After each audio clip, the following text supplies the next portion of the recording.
Yeah, excited to be here, excited to get moved on to pursue getting better.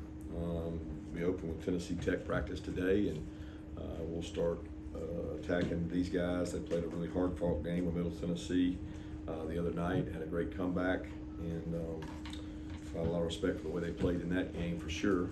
And our guys will start getting prepared on them today.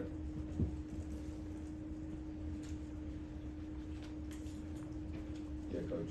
When we spoke to you last week, you kind of talked about Clemson, and Carson talked about Clemson being a man-to-man football team that likes to send a lot of pressures as a defense. When that's the identity of a football team, they come out playing a lot of zone coverage to start the football game. I'm curious how you guys adjusted as a staff, and did that kind of catch you by surprise? Not necessarily. They've been a pressure team, but they're not necessarily man-to-man pressure. They play a lot of forms of pressure, very similar to what we do in terms of zone, sims, and two traps, mixed in with some man-to-man. And they probably played a lot of more single high, man and zone than they have in the past to load up on the run. But I wouldn't say anything our offense gets surprises us because we have a huge volume of defense. So they typically get exposed to a lot of defensive structures. But that's neither here nor there. You can do a lot and be no good at it, or you can do a lot and try to be good at it. It's a lot more about the players. Kirby, you were talking about the green dot helmet philosophy on defense is not necessarily the single color. Can you share more of the green dot and expound on that? Will it be the same every week, or is that something that could change from week to week? I hadn't really thought about it. I mean, we share who uses it every day in practice. I'll be honest with you, I don't even know. I mean, CJ had it some, Smile had it some, Raylan might have had it some. We have two helmets, so it depends on which pairing of players are in. We have other players that have green dot helmets in case they have to play a position that they're not normally playing. And we had a couple situations like that Saturday that we thought might happen with injuries, so we had other guys ready and prepared to use the green dot. But as far as I know, we just had the linebackers using it. Coach, you look like Arian Smith was, very involved in the offense, first two touches of the game, and not necessarily, beat him deep situation. Can you just talk about his development purely as a receiver and how much you guys are depending on him offensively this year?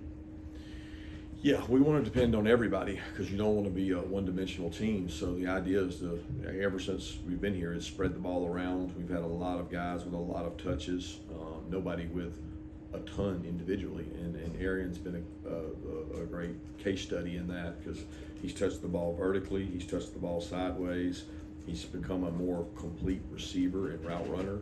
I thought he made some plays out on the besides the rocket sweep things and the edge runs, he made some plays catching the ball outside, and that's big for him. That's growth for him, and we need more guys to step up and be able to do that. And we got to be innovative in ways to get touches that make us hard to defend.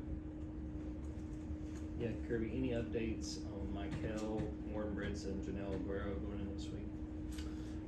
Jonelle was close to being able to play, worked out before the game. Thought he might be able to go in emergency. I don't really know today anymore. We just had a walkthrough. He walked through, and hoping he'll be able to go this week. Warren got a little bit of an ankle / contusion. Wasn't able to go. We're hopeful he's able to go.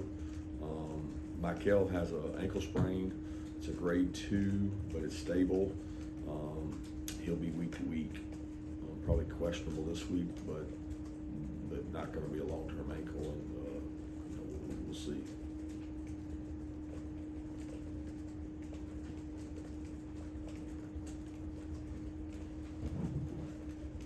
This is sort of an off-topic question, but I'm curious, obviously so much of your time is devoted to today and this week and that sort of thing, but when you're thinking about, and it's probably more an off-season thing, the bigger picture direction of the program, whether it's how to navigate NIL or the portal or, replacements for your coaches, what's your process for making those decisions?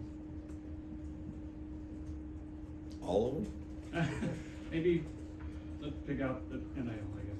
Talk us through that, yeah. What was that like? How do you come to the decision, here's how we want to do this? Just organizational agglomeration of information. I mean, I can't answer that question. Just, I'm very process detail oriented. We have a way we go about things. We talk about it. We visit with others. We brainstorm. We do what any good business would do, and we try to make the best decision. But I mean, when it comes to NIL, it's you know, what can we raise? What do we have? What do we have available? What's the best value, and what kids fit our culture, and who's going to be unselfish and come here and play for University of Georgia and not just for the money. There's a lot of things that go into that decision, and those other decisions you talked about, there's a ton, especially in the offseason. Coach, now that you've had time to watch the tape, what were your thoughts on how Jared Wilson fared? You know, I knock on wood, I don't think we had an errant snap, and that was something that was really important. We chart his snaps every day, and he's been about 95-96% snap accuracy, and that's something that you can't afford to have. It's got to be 100, and I thought he did a good job of doing that in the game. I think if you ask Jared, there's some things that he should have done better, he could have done better, and he didn't play his best football game. But like I tell kids all the time, if you miss time in training camp, it tends to show in the first game, and he missed some time. He did some really good things, some really athletic things, and then he had a couple plays that he didn't make. And I think he was the first guy that came up to me walking off the field and said he screwed up a couple plays, but you know, that's football. Yeah, what does it say about one Humphrey's abilities to come in and make those big third down catches after just transferring into the program this offseason and even coming in for relief for Dylan Bell on Saturday? Yeah, it's great. He does a good job.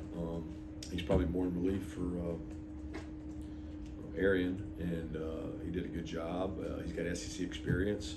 I think that's what, you know, the portal provides you, to go get a guy that's been successful and played well in our conference, and he's done that. He's proven himself as a guy that can make plays, and he was ready when his number was called. And we talk about it all the time. Your opportunity's coming. Are you going to seize the moment when the moment jumps in front of you? And he did that. Kirby, after reviewing film, what were your impressions of Malachi when he played the star, and what kind of flexibility does that give you in personnel when he's able to play there? He did a nice job when he played the star, especially for a guy that didn't rep there but last week a few times. I mean, he didn't get any reps in camp there, so he did a good job jumping in and filling that role. Flexibility, it just depends on the depth at other positions. I mean, Malachi could be our best player at 5 positions, so it's more a matter of what's around him and what's healthy, working, and what are we going to do defensively. You know, like he plays a role at safety, he plays a role at strong safety, he plays a role at star, so he does a tremendous job. It gives us some depth, but I'd rather not have to be relying on the depth and rely on the guys that practiced all camp. Coach, you said after the game, as far as Jalen goes, that coaches have had to get, I guess, uncomfortable in using him on the field. I just wonder, how many guys have you been around in your career who can go inside out like that with the ability that Jalen has? And what is it about that skill set that makes him able to do that successfully? Well, we're unique in our defense. I shouldn't say unique. I don't know how many others do what we do defensively, because I'm not in their programs. So we're very different in regards to what NFL scouts and personnel tell us, that we still train, you know, outside backers to be Sam outside linebackers, and learned a long time ago that you need to develop 2 skill sets, because the game has changed and evolved to be more spread oriented. So these guys that played outside linebacker against a 2-back eye set, they weren't finding homes. They might have a home in the NFL, they didn't have a home in college. And we make promises that we're going to develop you in multiple ways. I mean, going back to Natrez Patrick, he could play into the linebacker, and he could also play inside backer, and he was used to rush and do things here. Lorenzo was that way. Quay Walker started as an outside backer and inside backer, and had flexibility. So we think it's part of your growth. We say all the time, you're going to get 98% of your football reps in practice, so why not experiment and grow? And that 2% you get to play in the game, you get to show off all these things you learned. And then when the next level comes calling, they've seen you do multiple things. And it's really important to them that you can still play into the linebacker, because their style of football still has some traditional nature to it, as opposed to college is very different now. So I'm very proud of Jalen, because he's had to really grow and get uncomfortable at inside backer.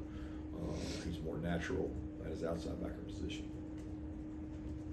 Kirby, what were your impressions of KJ in his first game?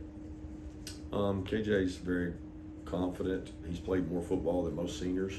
He's been playing since he was 6 years old in the heart of Atlanta, in one of the toughest leagues there is to play football, and he's played up against older kids all his life.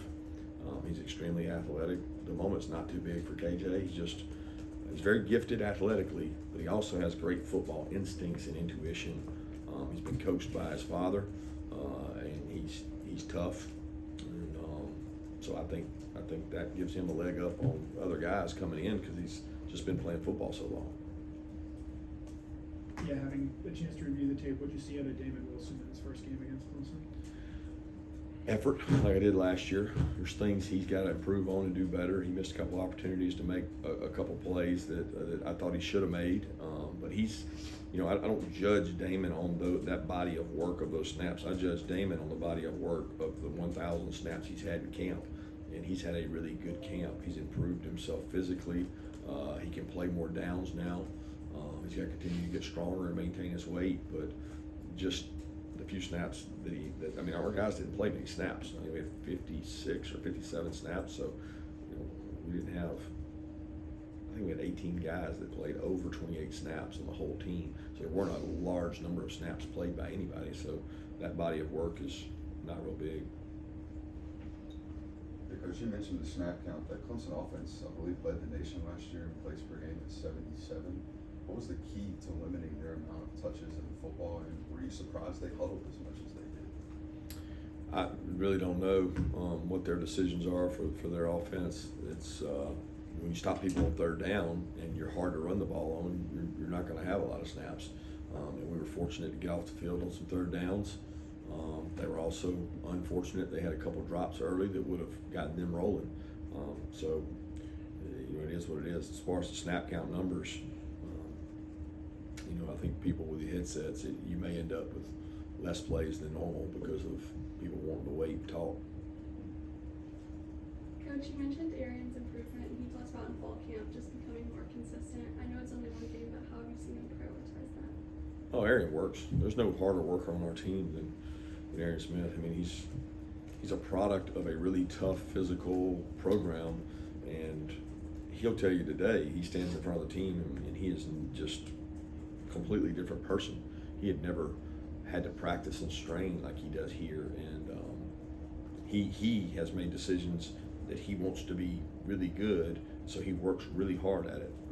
There's not a play that I can find where Arian doesn't run hard to the ball or try to block somebody and do something extra. And it's that way on special teams.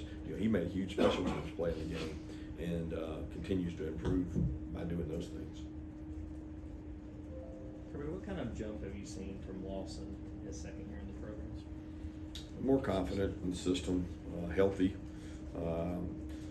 tougher and more physical, but needs to improve on that, and just a passion for the game. He's really, really football savvy. He understands football and the leverages, and has made a lot of plays, in the passing game, and continues to play more physical. Coach, just want to ask about Mykel Williams. Did seem to get a whole bunch of snaps the other day, and also I know the last couple of snaps a game you're able to get your redshirt freshman, and if it's some for the first time. How big is that for kids like that to get a chance? Hopefully, the work they get every day in practice. I know for you guys, everything is about that small snapshot you see of the game. But for me, it's what are you going to do today? What are you going to do tomorrow? Because you're going to get 40 or 50 snaps against a really good football player today and tomorrow. And we really try to impress upon our guys. There's so much value in our practice that it's held in higher esteem a lot of times by NFL organizations than the game is, and it's not understood by the common fan that practice is more important than the game, but it certainly is here. About Mykel too. Micah's got to continue to improve. I mean, it's one of those deals that we're going to play the guys that practice the best, and if he practices better, he'll get to play more.